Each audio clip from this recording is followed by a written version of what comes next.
So mga idol, nandito tayo ngayon sa Rio Villanueva Mineral Water Resort. Dito tayo sa Indang, Cavite, no? So lumabas lang ako para mag-vlog, no? And ma-share sa inyo at saka makapa-update din sa ating YouTube channel, no? So medyo matagal tayo hindi nakapag-update and siyempre medyo masama yung ating lalamunan. Sa ngayon, araw ng pag-happy-happy natin ngayon or tinatawag na maraming pagod, no? And panahon naman ngayon na magpahinga tayo dahil wala tayong tinda. So papasilip po sa inyo mga idol ang loob dito, no? Ayan yung ito na yan. So bababa tayo sa hagdan. So dito tayo nanggaling. So dito na kagad yung kanilang entrance niya sa baba. So gabi ngayon and kailangan natin mag tour ng konti sa inyo. Ayan. So ito medyo malayo dahil nandun pa yung pool eh. Yun. So ito gabi na kasi. Pinili natin mag-vlog na ganito dahil masyadong walang tao. Yan. Diyan yung mga idol, may mga unggoy dyan, oh. Yan. Tapos malawak dito, may mga tao pa, oh. Yan. And bababa tayo, meron ding cottage dito. Yan. Dito yung kung saan yung entrance, kukuha ka ng ticket. So may guard dito. Ito yung Rio Villanueva. Ayan.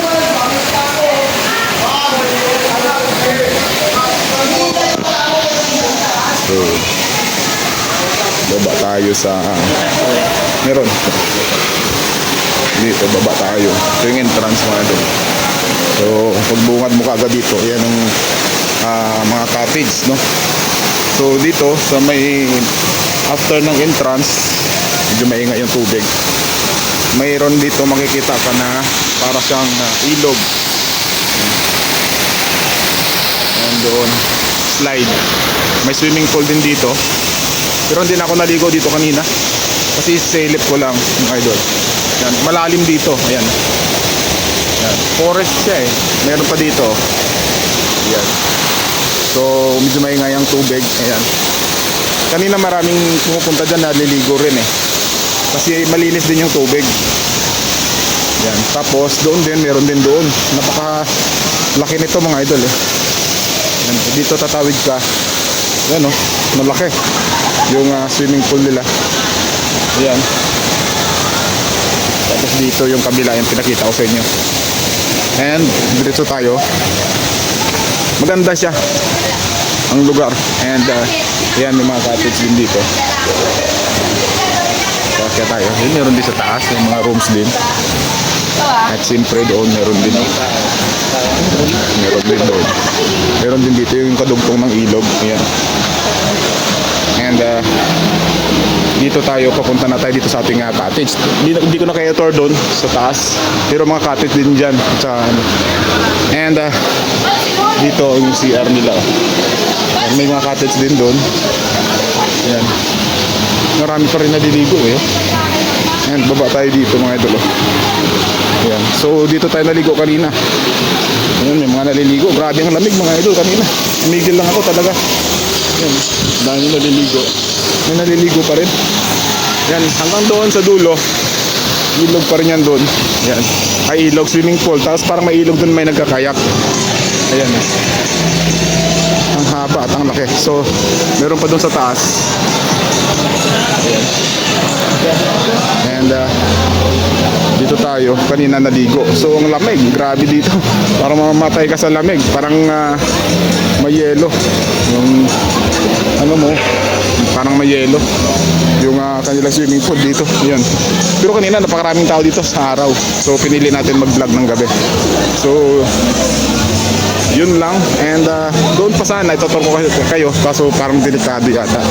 Tingnan natin. Pupunta ako ng konti doon.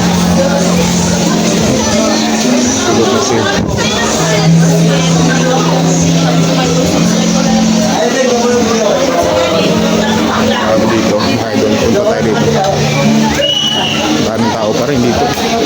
Hanggang doon sa dulo. Ito mahaba kasi swimming pool. Oh. And hanggang sa dulo. Ayan. Meron dito mga naliligo pa. Ayan. Maliwanag naman siya sa gabi. So Puntahan natin. Ipakita ko sa inyo yung parang may nagkakaya kanina. Ay, may tao rin dito.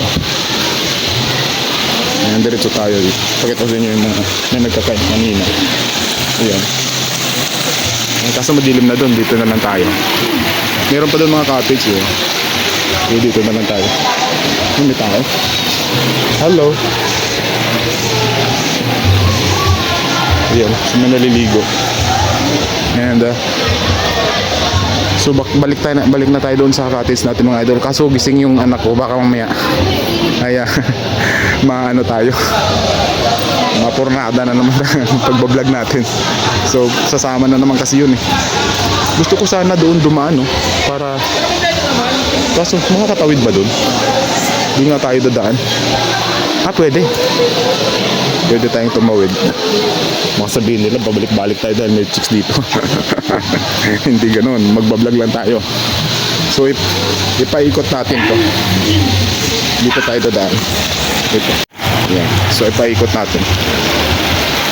Dito tayo. Ayan mga idol kung gaano kahaba. Oh. Ayan. Grabe. Haba. So, nandun sa baba talaga. Dito tayo sa taas eh. Ayan. So ito yung pinakataas niya, swimming pool. Yan. So dulo hanggang dulo. Iyan na natin, idiretso natin doon. Kung gaano kahaba, yan. Yan. Ay, mga naliligo kahit malamig. Yan. Dito tayo, pwede tayo dumaan dito kahit hindi tayo naliligo. Yan. Diretso tayo. So yung pasilip ko lang sa inyo ng konti yung aming cottage. Kaso lang ay andun yung anak ko naglalaro ng cellphone, baka makita tayo. So ano lang tayo. Ayan po. Ayan po yung ating, ito mahaba pa doon. Ito yung ating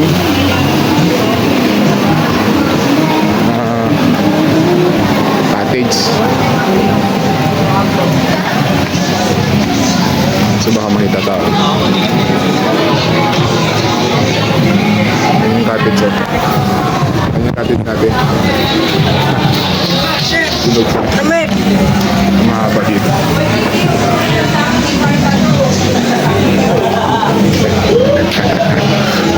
So balik na tayo mga idol.